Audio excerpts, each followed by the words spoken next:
fever. So let me ask you something.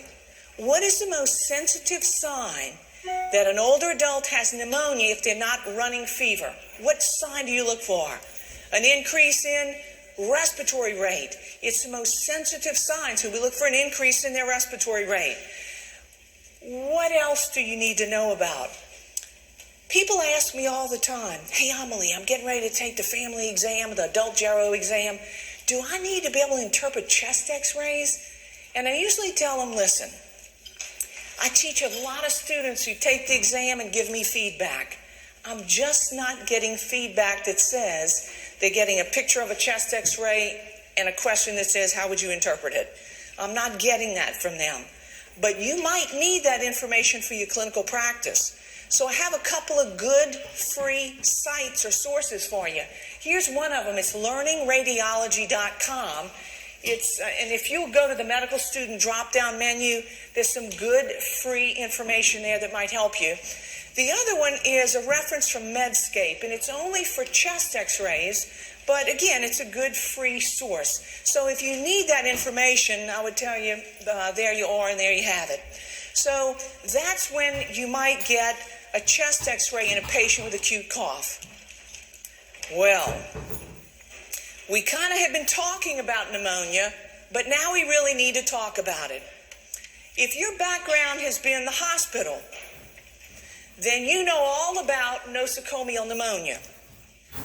But you're going to be a primary care provider, which means that the kind of pneumonia you need to know about is community-acquired pneumonia, and they're very different. The reason they're different is because the bugs that cause them are very different.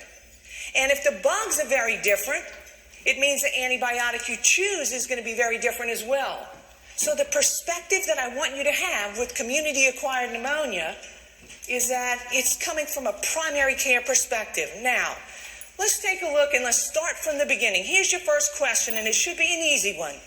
What's the gold standard for diagnosing community-acquired pneumonia? The gold standard is a what? It's a chest x-ray, right? Look at number one. It says pulmonary function tests. We use that when we want to diagnose some underlying pulmonary condition, like maybe COPD or something else. A chest x-ray is absolutely your best answer. Why isn't the best answer a gold standard for diagnosing community-acquired pneumonia? Why isn't it a sputum specimen?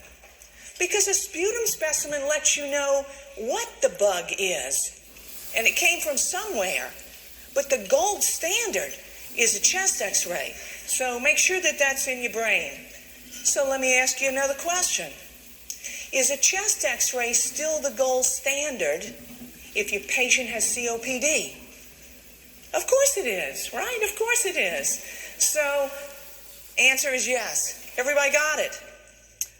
Okay, I'm not feeling the love in this room about chest x-rays.